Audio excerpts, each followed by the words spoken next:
Despite the chilling cold and pollution, these people continue their march, praising their hero. Rahul Gandhi! Rahul Gandhi! 52-year-old Rahul Gandhi, heir to India's most popular political dynasty, ruling the country for decades. He sports a distinctive beard and a white t-shirt. Since September, he's been walking across the country, hoping to complete 3,600 kilometers in just 5 months. Along with his supporters, he sets off at 6 a.m. every day. Wherever he goes, villagers line up just for a glimpse. We've been waiting here since this morning. We haven't had anything to eat or drink since then. All we wished for was to see him once. It was so amazing to finally see him.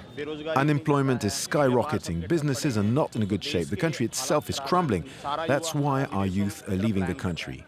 Through this Bharat Jodo Yatra, Rahul Gandhi is sending a message of unity and hope. We must vote for Congress to save the country. Gandhi launched the Bharat Jodo Yatra, India Unity March in Hindi, with the aim of renewing his connection with the masses. On target are his main opponents, the Hindu nationalist Prime Minister Narendra Modi and his far-right party, the BJP. Ruling the country since 2014, they're accused of dividing the country on religious grounds and enacting discriminatory policies towards minorities. This yatra is against those who are suppressing the voices of dissent in India and spreading fear in the country. They are dividing the nation, creating fights between the castes and between different religions. My yatra is against all these. With this roadshow, Rahul Gandhi also intends to create a new image for himself, that of a credible politician capable of leading the people. During 2014 and 2019 national elections, he led the Congress party's political campaign, succeeding his mother Sonia Gandhi. Those two elections turned out to be the Congress party's biggest defeats in its history. For 10 years now, they have been in opposition, but the party is yet to give up hope.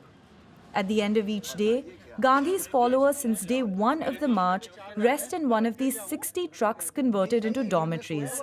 They all have one goal in mind, the next elections in 2024.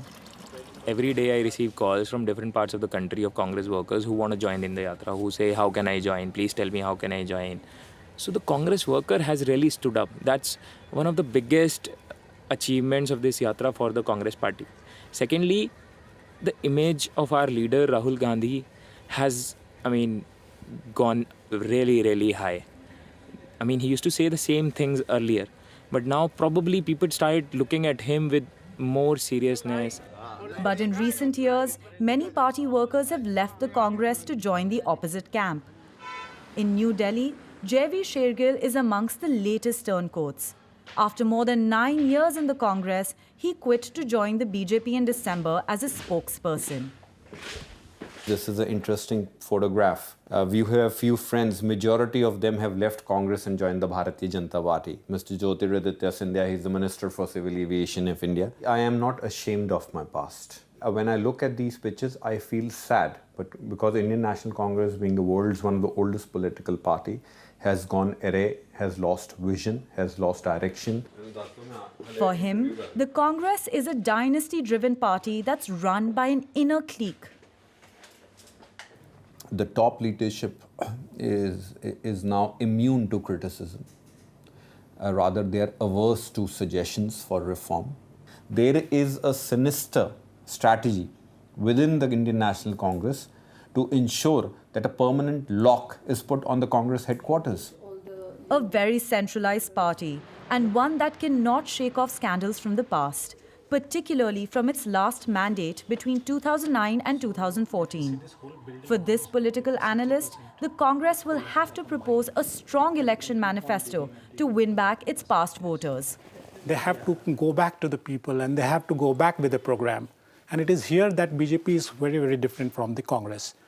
BJP also has a very centralized way of, running the party and the government, but still they keep a lot of connect with their ground cadres, with the people. And if you see all their policies, so all their policies caters to different types of, caste communities and all. So they look into their problems, they try to address them, they try to get social welfare for them. And apart from that, the whole Hindutva agenda, like reviving the Hinduism in this. So this has given, BJP a huge advantage as concerned with Congress. Before the 2024 general elections, 9 Indian states are going to the polls later this year.